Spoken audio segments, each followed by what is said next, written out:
innocent shining eyes, naive and pure laughter, adorable cute faces. Behind so much loveliness, who would suspect that they lack parental care and love? These full stitches are taken upon these children's arrival here at the Orphan and Disabled Children Care Center of Binh Province. Vulnerable, hungry, many of them hurt. The children at this care center come from different situations. They do share an unhappy childhood, either due to being orphaned or abandoned by their parents. Their lives today, however, have taken on a different direction, thanks to the caring and love of these women who, out of compassion for the children, founded Quê Hương Children Charity Center. Her wish is to compensate for their sufferings with her own love and care.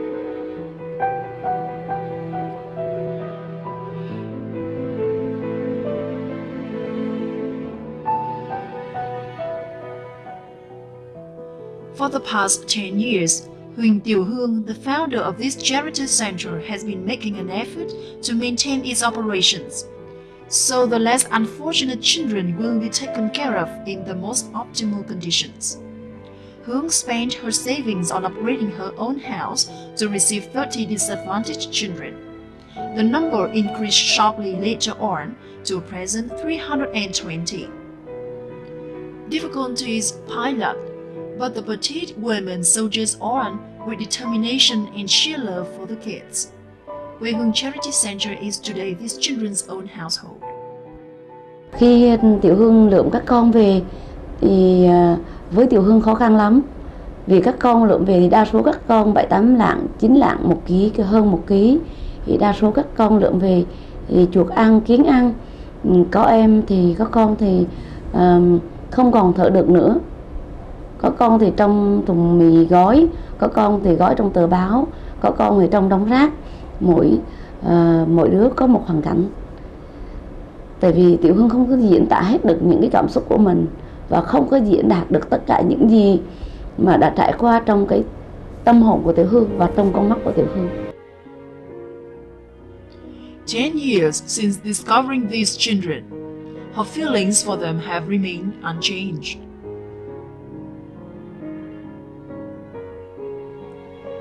The majority of the 322 children currently residing at the center, 162 of them infants, are suffering from medical disorders, ranging from pneumonia to diarrhea. Several are sight impaired. 84 nannies, 58 of them hired from outside and themselves suffering from difficult living conditions, gathered to lend Tiểu Hương a helping hand. Vũ Thị Nho from Nam Định is mother of a disadvantaged child currently under care at the center. Witnessing the suffering of the other children, Tor has decided to stay at the center to take care of the kids. Đây là 5-6 năm rồi. Càng ngày thì tôi làm thương mẹ nhiều. Thì mẹ Hương có tấm lòng rất là cao cả. Thì tất cả các con của mẹ là mấy trăm em rồi. Dr. Hoàng Quang Thuận has been attached to Quê Hương Charity Center for several years now. He learned about the center through no less than General Võ Nguyên Giáp and is today of the center's main benefactors, who devotes time, efforts, and material support for the center's children and nannies. Tôi không hiểu nổi là có như từ trước nay đã hàng nghìn trẻ em bất hạnh, những đứa trẻ bị chối bỏ cái cuộc đời đi về đâu. Và mai sau những cái đứa trẻ có những mảnh đời bất hạnh như vậy đã ra đời, đã có cái lợi ích cho đất nước, cho dân tộc, họ sẽ nhớ mãi cái nơi mảnh đất là có một người mẹ hiền, nơi đó có một cái tổ ấm và đã xây dựng và đã giáo dục họ trở thành con người hữu ích cho xã hội. Thì đấy là cái điều rất đáng quý và rất đáng là tôn vinh. Tôi rất rất ngưỡng mộ một người phụ nữ như chị Hương, bởi vì thực sự trong xã hội không mấy người làm được điều đó, một điều thiêng liêng nhất. Thì từ khi có những người có những cái tấm lòng như chị Hương thì mới cưu mang và cứu vớt những cái mảnh đời bất hạnh của bé. This is a class for sight-impaired children here at Quê Hương Center. The class instructor Tạ Văn Trọng is himself an alumnus of the program, who stayed at the center a dozen years back. Today, Trọng passes on his knowledge and skills, as well as the love he once received to help his younger brothers and sisters.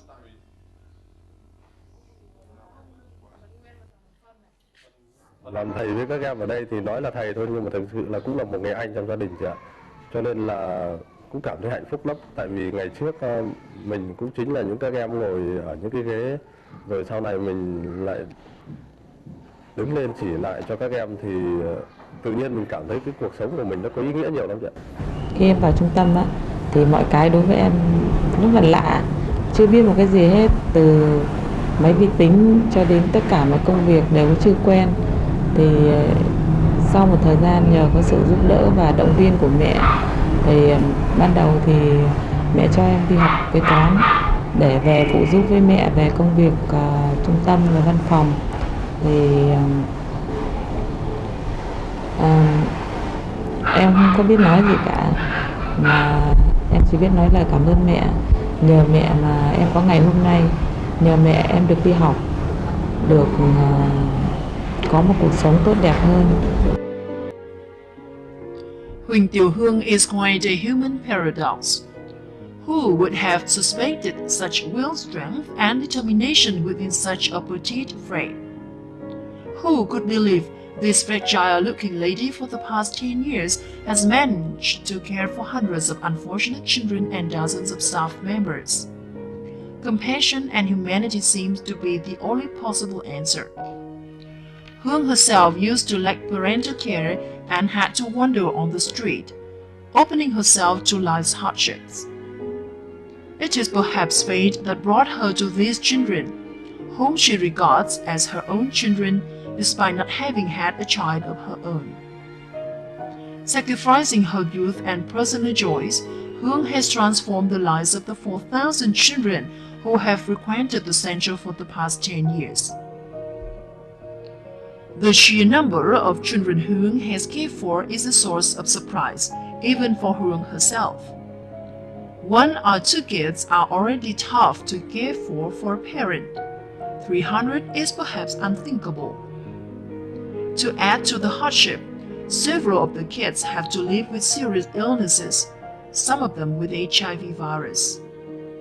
Hương personal possessions and funds are all devoted to maintaining and improving Quê Hương operations. The once run-down building, shelter to the first batch of 30 children, is today a sturdy and comfortable center over a surface of 10,000 square meters. However, this does not mean difficulties have ceased. Despite donations from organizations and entrepreneurs, caring for 320 disadvantaged children remains a burden on Hương. Many have advised her to stop receiving more children for a while. However, Hương says she simply may not stay blind to any suffering she encounters.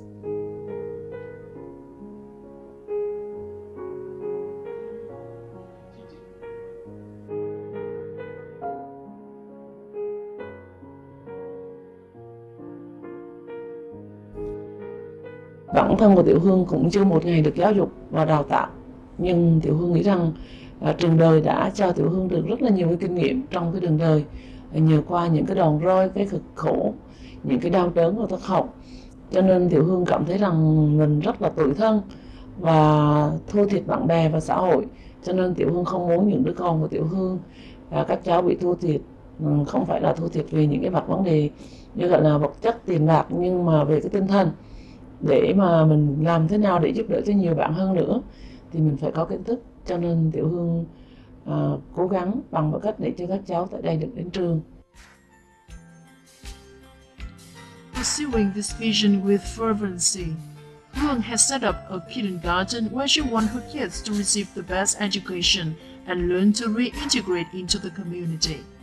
She wishes to send all her children to school, but the combined fees are a burden on her tight budget.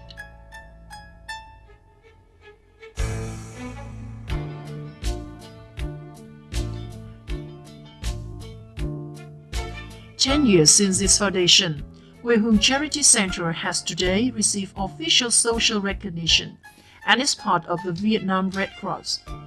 Several domestic and international charity organizations have made visits to the center and learned from its operations. Central and local authorities as well as state leaders have also visited Quê Hương or sent in encouragements for the center to persist in its mission. Still, as the center is keen on expanding, much financial support is needed from the community in order to ensure these children continue cared and a chance to reintegrate into society. Nhận xét thấy là hết sức tốt, góp phần đối với nhà nước của chúng ta trong cái việc mà nuôi dạy, rồi bảo bọc, bảo vệ, chăm lo cho những đối tượng này, gánh một cái phần cho nhà nước hết sức lớn. Tiểu Hương cảm ơn xã hội, cảm ơn rất là nhiều. Đặc biệt cảm ơn các con của mình không bỏ rơi Tiểu Hương. Tiểu Hương không cần gì hết ngoài yêu thương. Vì tiền bạc, của cải vật chất, không biết khóc, không biết cười, cũng không biết động viên Tiểu Hương. Nhưng các con là phần thưởng, luôn luôn kêu mẹ ơi. Vì từ nhỏ đến lớn Tiểu Hương rất khao khát hai chữ mẹ ơi. 10 years of operations, the Quê Hương family has witnessed thousands of children being nurtured, cared for, and who are today responsible members of society. Huỳnh Tiểu Hương humane acts have touched countless Vietnamese and international friends. This fragile woman has truly sacrificed her all to bring happiness and a future to these unfortunate children.